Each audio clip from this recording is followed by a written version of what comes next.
माननीय संसद सदस्यों, संसद की इस बैठक को संबोधित करते हुए मुझे हार्दिक प्रसन्नता हो रही है। अभी 2 माह पहले हमने संविधान को अपनाने की 75वीं वर्षगांठ मनाए हैं और कुछ दिन पहले ही भारतीय गणतंत्र ने 75 वर्षों की यात्रा भी पूरी की है।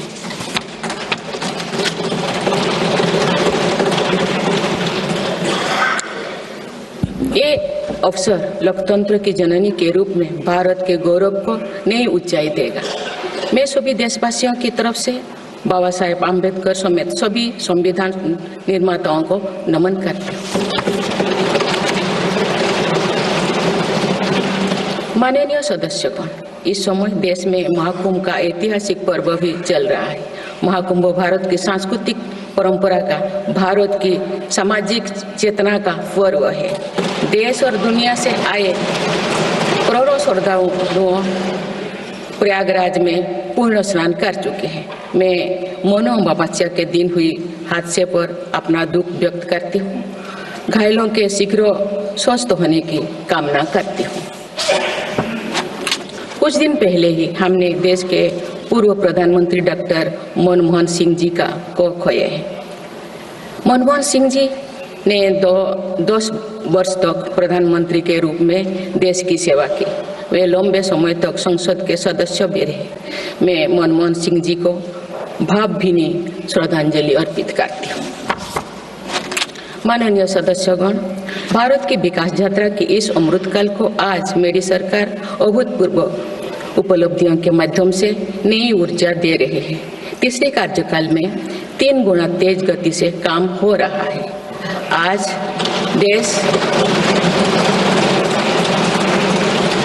देश बड़े निर्णयों और नीतियों को असाधारण गति से लागू होते देख रहा है और इन निर्णयों में देश की गरीब, मध्यम वर्ग, युवा, महिलाओं, किसानों को सर्वोच्च प्राथमिकता मिली। मेरी सरकार ने तीसरे कार्यकाल में सभी के लिए आवास के उद्देश्य की पूर्ति के लिए ठोस कदम उठाए हैं। प्रधानमंत्री आवास योजना का विस्तार करते हुए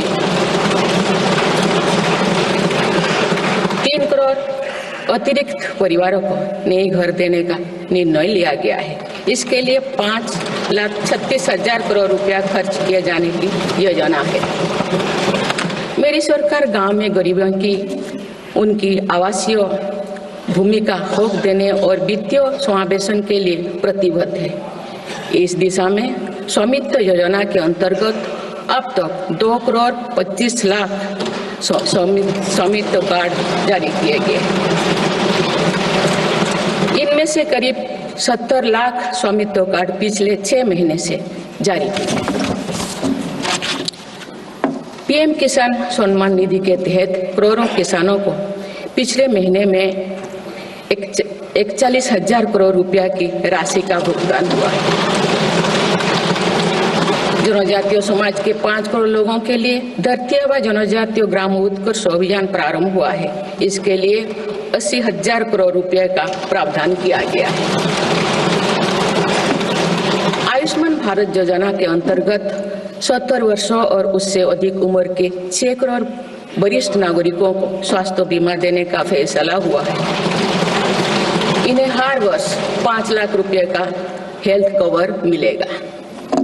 छोटे उद्यमियों के लिए मुद्रा ऋण की सीमा 10 लाख रुपए से बढ़कर 20 लाख रुपया कर दी गई है। मेरी सरकार ने युवाओं की शिक्षा और उनके लिए रोजगार के नए अवसर तैयार करने पर विशेष फोकस किया है। मेधावी छात्रों को उच्च शिक्षा में वित्तीय सहायता देने के लिए पीएम विद्यालक्ष्मी योजना शुरू की गई है। 1 करोड़ युवाओं को शीर्ष 500 कंपनियों में इंटर्नशिप के अवसर भी दिए जाएंगे। पेपर लीक की घटनाओं को रोकने और भर्ती में पारदर्शिता सुनिश्चित करने के लिए नया कानून लागू किया गया है। सहकार से समृद्धि की भावना पर चलते हुए सरकार ने त्रिभुवन सहकारी यूनिवर्सिटी की स्थापना को प्रस्ताव स्वीकृत किया है। सरकार ने प्रधानमंत्री ग्राम सड़क योजना के 4थे चरण में 25,000 बस्तियों को जोड़ने के लिए 70,000 करोड़ रुपया स्वीकृत किए। आज जब हमारा देश अटल जी की जन्म शताब्दी का वर्ष मना रहा है, तो प्रधानमंत्री ग्राम सड़क योजना उनके विजन का पर्याय बनी हुई है। देश में अब 71,000 वंदे भारत, अमृत भारत और नमो भारत ट्रेन चल रही है, जिनमें पिछले 6 माह में ही 17 नए वंदे भारत और एक नमो भारत ट्रेन को जोड़ा गया है। वन नेशन वन इलेक्शन और वक्फ अधिनियम संशोधन जैसे कई महत्वपूर्ण विषय पर भी सरकार ने तेज गति से कदम आगे बढ़ाए। माननीय सदस्यगण, मेरी सरकार के 1 दशक के कार्यकाल ने विकसित भारत की यात्रा को नई ऊर्जा दी है। विकसित भारत के विजन में जन भागीदारी का सामूहिक सामर्थ्य है, देश की आर्थिक उन्नति का रोड मैप है, डिजिटल क्रांति के रूप में टेक्नोलॉजी की ताकत है और आधुनिक इंफ्रास्ट्रक्चर आधार भी है। मेरी सरकार के प्रयास के बल पर भारत दुनिया की तीसरी सबसे बड़ी अर्थव्यवस्था बनने जा रही है। विकसित भारत की उड़ान को हमारे संविधान के आदर्शों का सतत मार्गदर्शन मिलता रहे, इसके लिए सरकार ने सेवा, सुशासन, समृद्धि और स्वाभिमान इन प्रमुख सिद्धांतों को गवर्नेंस के केंद्र में रखा है। सरकारी फर्म, परफॉर्म और ट्रांसफॉर्म के अपने संकल्पों को तेज गति से आगे बढ़ा रही है। मेरी सरकार का मंत्र है सबका साथ, सबका विकास, सबका विश्वास और सबका प्रयास, और इस मंत्रों का एक ही लक्ष्य है विकसित भारत का निर्माण। माननीय सदस्यगण, जब देश के विकास का लाभ अंतिम पायदान पर खड़े व्यक्ति को भी मिलने लगता है, तो भी विकास सार्थक होता है। मेरी अंत्योदय की वह भावना है जिसके प्रति मेरी सरकार संकल्पित रही है। गरीब को गरिमापूर्ण जीवन मिलने से उसमें जो सशक्तिकरण का भाव पैदा होता है और गरीबी से लड़ने में उसकी मदद करता है। स्वच्छ भारत अभियान के तहत बने 12 करोड़ शौचालय, प्रधानमंत्री उज्ज्वला योजना के तहत निःशुल्क दिए गए 10 करोड़ गैस कनेक्शन, 80 करोड़ जरूरतमंदों का राशन, सौभाग्य योजना, जल जीवन मिशन जैसे अनेक योजनाओं में गरीब को ये भरोसा दिया गया है कि वे सम्मान के साथ जी सकते हैं। ऐसे ही प्रयासों की वजह से देश के 25 करोड़ लोग गरीबों को परास्त करके आज अपने जीवन में आगे बढ़ रहे हैं। इन्होंने न्यू मिडिल क्लास का एक ऐसा समूह तैयार किया है जो भारत की ग्रोथ को नई ऊर्जा से भर रहा है। माननीय सदस्यगण, भारत जैसे देश की आर्थिक उन्नति मध्यम वर्ग मिडिल क्लास की आकांक्षाओं और उनकी पूर्ति से परिभाषित होती है। मध्यम वर्ग जितने बड़े सपने देखेगा, देश उतने ही ऊंचा उड़ान भरेगा। मेरे सरकार ने मुक्त स्वर से मध्यम वर्ग के योगदान को न केवल स्वीकारा है, बल्कि हर मौके पर उसे सराहा भी है। सरकारी कर्मचारी भी मिडिल क्लास के अहम प्रतिनिधि है। हाल ही में मेरी सरकार ने सरकारी कर्मचारियों के कल्याण के लिए 8वें वेतन आयोग के गठन का निर्णय लिया है। ये निर्णय आने वाले वर्षों में सरकारी कर्मचारियों के वेतन में बड़ी वृद्धि का आधार बनेगा। केंद्र सरकार के लाखों कर्मचारियों का यूनिफाइड पेंशन स्कीम के तहत 50% सुनिश्चित पेंशन देने का निर्णय भी लिया गया है, जिसका व्यापक स्वागत हुआ है। मध्यम वर्ग का अपने घर का सपना पूरा करने के लिए भी मेरी सरकार प्रतिबद्ध है। रेरा जैसे कानून बनाकर मध्यम वर्ग के सपने को सुरक्षा दी गई है। घर के लिए लोन पर सब्सिडी दी जा रही है। उड़ान योजना ने लगभग 1.5 करोड़ लोगों का हवाई जहाज में उड़ने का सपना पूरा किया गया है। जन औषधि केंद्रों में 80% रियायती दरों पर मिल रही दवाओं से देशवासियों की 30,000 करोड़ रुपये से ज्यादा बचे हैं। हर विषय की पढ़ाई के लिए सीटों की संख्या में भी कई गुना बढ़ोतरी का बहुत लाभ मध्यम वर्ग को मिला है। राष्ट्र निर्माण में करदाता के योगदान को मेरी सरकार ने सम्मान देते हुए टैक्स से जुड़े मसलों को आसान किया है। टैक्स विवादों को कम करने के लिए फेसलेस मूल्यांकन की शुरुआत कर पारदर्शिता बढ़ाई गई है। आप देश में 75 वर्ष से अधिक उम्र के वरिष्ठ नागरिकों को जिन्हें सिर्फ पेंशन मिलती है, आयकर रिटर्न दाखिल करने के संबंध में स्वयं निर्णय लेने का अधिकार दिया गया है। माननीय सदस्यगण, मेरी सरकार महिलाओं के नेतृत्व में देश को सशक्त बनाने में यानी ह्यूमन लेड डेवलपमेंट में विश्वास करती है। नारी शक्ति बंधन अधिनियम के द्वारा लोकसभा और विधानसभा में महिलाओं के लिए आरक्षण इस दिशा में एक महत्वपूर्ण कदम है। राष्ट्रीय ग्रामीण आजीविका मिशन के तहत 91 लाख से अधिक स्वयं सहायता समूहों को सशक्त किया जा रहा है। देश की 2 करोड़ से भी अधिक महिलाओं को इसके साथ जोड़ा गया है। इन्हें कुल 9 लाख करोड़ रुपए से अधिक की राशि बैंक लिंकेज के माध्यम से वितरित की जा रही है। मेरी सरकार का लक्ष्य देश में 3 करोड़ लखपति दीदी बनाने का है। आज 1 करोड़ 15 लाख से भी अधिक लखपति दीदी एक गरिमामयी जीवन जी रहे हैं। इनमें से लगभग 50 लाख लखपति दीदी बीते 6 महीने में बनी हैं। ये महिलाएं एक उद्यमी के रूप में अपने परिवार के आय में योगदान दे रहे हैं। इंश्योरेंस फॉर ऑल की भावना के साथ कुछ महीने पूर्व ही बीमा सखी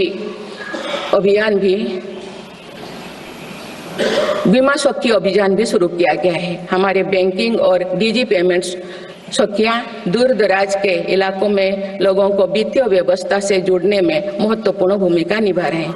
कृषि सखियां नेचुरल फार्मिंग के बढ़ावा दे रही हैं और पशु सखियां के माध्यम से हमारा पशुधन मजबूत हो रहे हैं।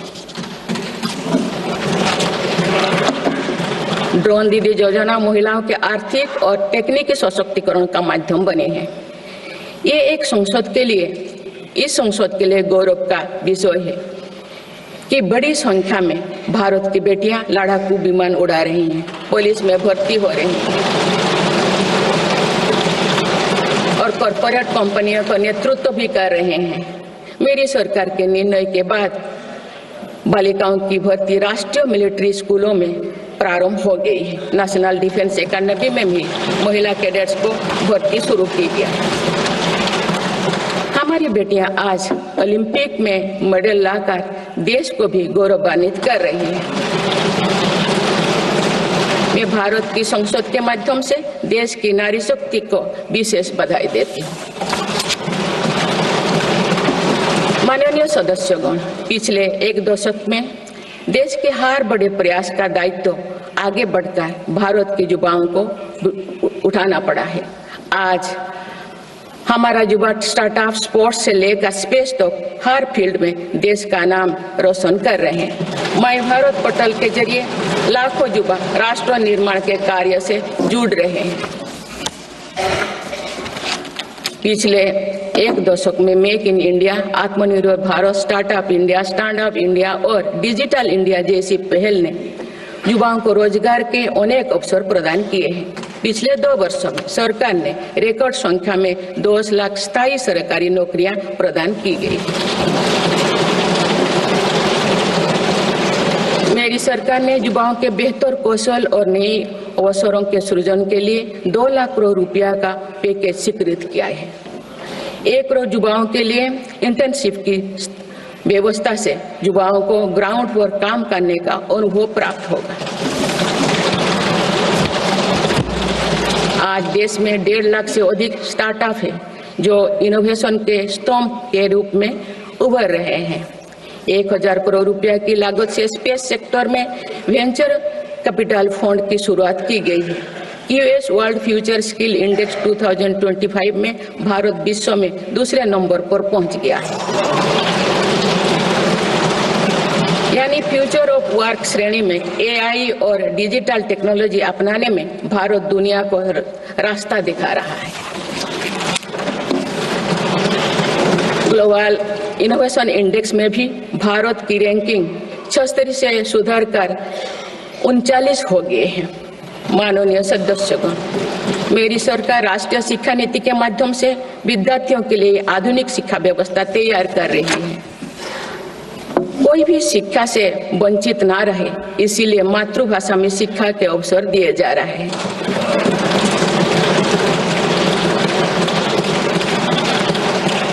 विभिन्न भर्ती परीक्षाएं 13 भारतीय भाषाएं में आयोजित कर भाषा संबंधी बाधाओं को भी दूर किया गया है। बच्चों में इनोवेशन को बढ़ावा देने के लिए 10,000 से अधिक स्कूलों में अटल टिंकरिंग लैब्स खोली गई है। ईज ऑफ डूइंग रिसर्च के लिए हाल ही में one nation one subscription scheme लागू कर दिया है। इससे अंतर्राष्ट्रीय शोध की सामग्री निःशुल्क उपलब्ध हो सकेगी। पिछले एक दशक में उच्च शिक्षण संस्थानों की संख्या बढ़ी है। इनकी गुणवत्ता में भी व्यापक सुधार हुआ है। यूएस विश्व यूनिवर्सिटी एशिया रैंकिंग में हमारे 163 विश्वविद्यालय शामिल हुए हैं। नालंदा विश्वविद्यालय के नए कैंपस का शुभारंभ कर शिक्षा में भारत का पुराना गौरव वापस लाया गया है। वो दिन भी दूर नहीं जो भारत में निर्मित गगनयान में एक भारतीय नागरिक अंतरिक्ष में जाएगा। कुछ दिन पहले स्पेस डॉकिंग में सफलता ने भारत के अपने स्पेस स्टेशन का मार्ग और आसान कर दिया गया। कुछ दिन पहले इसरो ने अपना 100वां लॉन्च करते हुए सैटेलाइट के सफलतापूर्वक स्थापित किए। मैं इस उपलब्धि के लिए भी इसरो को और सभी देशवासियों को बधाई देती हूँ। माननीय सदस्यगण, मेरी सरकार ने देश में विश्व स्तरीय स्पोर्ट्स वातावरण बनाने की दिशा में खोले खेलो India scheme, target Olympic podium scheme यानी स्टॉप्स राष्ट्रीय स्पोर्ट्स यूनिवर्सिटी स्थापित करके देश को आगे कदम बढ़ाया है। दिव्यांग के लिए ग्वालियर में विशेष खेल केंद्र खोला गया है। भारत की टीमों में चाहे ओलंपिक हो या फिर पैरालंपिक, हर जगह बेहतरीन प्रदर्शन किया गया है। हाल ही में विश्व शतरंज चैंपियनशिप में भी भारत ने अपना परचम लहराया। फिट इंडिया मूवमेंट चलाकर हम सशक्त युवा शक्ति का निर्माण कर रहे हैं।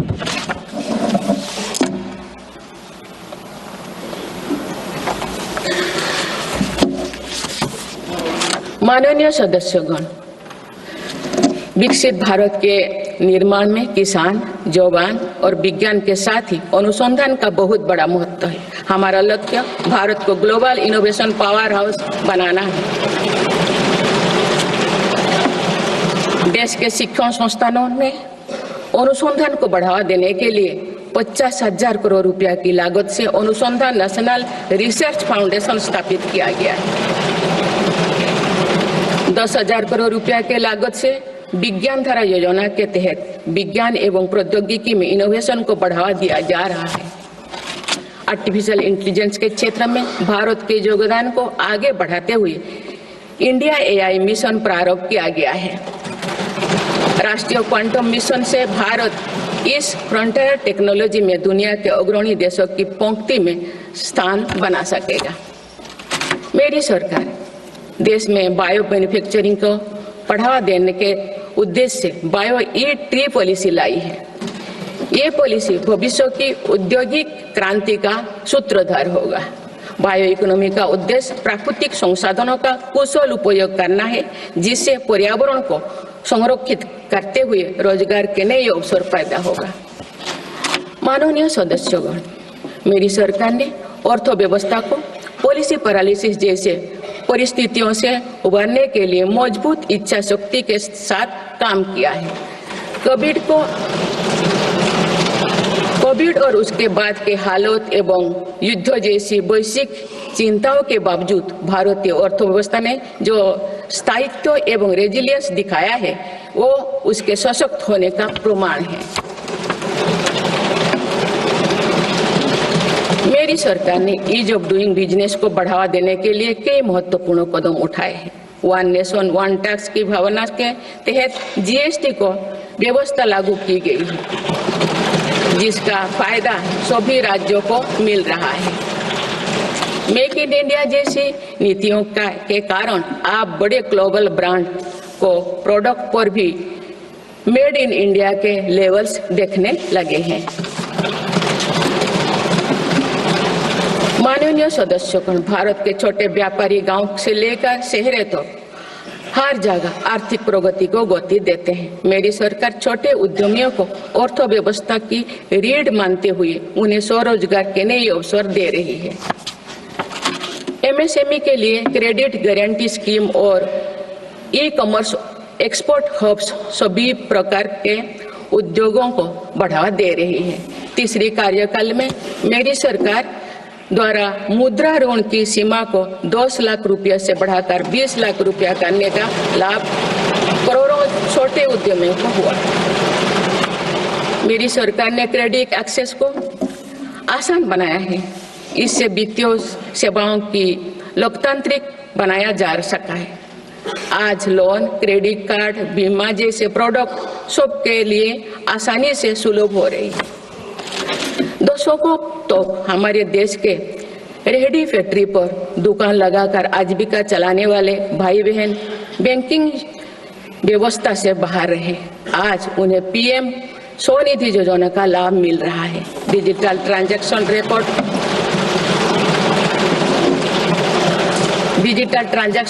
रिकॉर्ड के आधार पर उनको बिजनेस बढ़ाने के लिए और लोन मिलता है। ओएनडीसी की व्यवस्था ने डिजिटल कॉमर्स यानी ऑनलाइन शॉपिंग की व्यवस्था को समावेशी बनाया है। आज देश में छोटे बिजनेस को भी आगे बढ़ाने का समान अवसर मिल रहा है।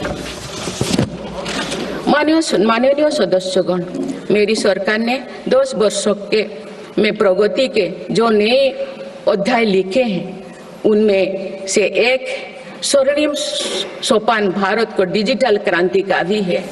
आज भारत टेक्नोलॉजी के फील्ड में एक प्रमुख ग्लोबल प्लेयर के रूप में अपनी उपस्थिति दर्ज करवा रहा है। दुनिया के बड़े देशों के साथ ही भारत में 5G सर्विसेज की शुरुआत इसका एक बड़ा उदाहरण है। भारत की यूपीआई टेक्नोलॉजी की सफलता से दुनिया के कई विकसित देश भी प्रभावित हैं। आज 50% से ज्यादा real time digital transaction Bharat में हो रहा है। मेरी सरकार ने डिजिटल टेक्नोलॉजी को सामाजिक न्याय और समानता के एक टूल के तौर पर इस्तेमाल किया है। डिजिटल पेमेंट कुछ लोगों या कुछ वर्गों तक सीमित नहीं है। भारत में छोटे से छोटा दुकानदार भी इस सुविधा का लाभ उठा रहे हैं। गांव में भी बैंकिंग सेवाएं और यूपीआई जैसे वर्ल्ड क्लास टेक्नोलॉजी उपलब्ध है। भारत में पिछले 10 साल में बने 5 लाख से ज्यादा कॉमन सर्विस सेंटर्स सरकार की दर्जनों सुविधाएं ऑनलाइन उपलब्ध कराई जा रही है। मेरी सरकार ने लोगों के जीवन पर सरकार का प्रभाव कम करने के लिए ई गवर्नेंस को महत्व दिया है। डिजी लॉकर्स की व्यवस्था ने लोगों को कभी भी कहीं भी अपने महत्वपूर्ण डॉक्यूमेंट्स पाने और दिखाने की सुविधा दी गई। तेजी से डिजिटाइज होते हमारे समाज में आज राष्ट्रीय सुरक्षा से जुड़ा एक और महत्वपूर्ण विषय साइबर सिक्योरिटी है। डिजिटल फ्रॉड, साइबर क्राइम और डीप फेक जैसे टेक्नोलॉजी सामाजिक, आर्थिक और राष्ट्रीय सुरक्षा के लिए चुनौती भी बनी है। इन साइबर क्राइम को नियंत्रित करने के लिए कई कदम उठाए गए हैं। साइबर सुरक्षा के क्षेत्र में भी युवाओं के लिए रोजगार की संभावनाएं हैं। मेरी सरकार साइबर सिक्योरिटी में दक्षता सुनिश्चित करने दिशा में निरंतर कार्यरत है। इसके फलस्वरूप भारत ने ग्लोबल साइबर सिक्योरिटी इंडेक्स में टियर 1 स्टेटस प्राप्त कर लिया है।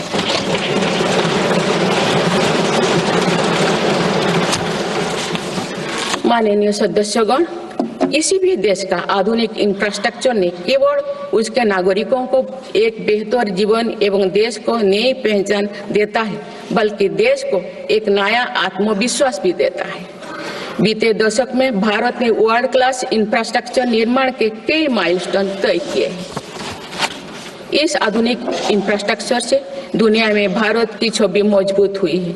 इन्वेस्टर्स का भारत के प्रति भरोसा बढ़ा है, उपयोग को बल मिला है और नए रोजगार का निर्माण हो रहा है। मेरी सरकार देश के हर हिस्से को हाईवे, एक्सप्रेसवे से कनेक्ट करने के लिए मिशन मोड में काम कर रही है। पीएम गति शक्ति नेशनल मास्टर प्लान के द्वारा परियोजना पर पूरा करने की गति तेज हुई है। 2 साल पहले बुनियादी ढांचे का बजट लगभग 2 लाख करोड़ रुपया था, जो पिछले बजट में बढ़कर 11 लाख करोड़ रुपया से अधिक हो गया।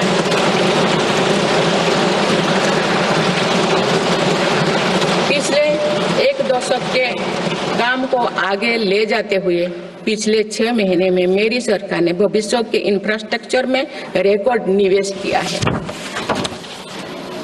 वाडवोन में भारत के पहले डीप वाटर मेगा पोर्ट की आधारशिला रखी गई है।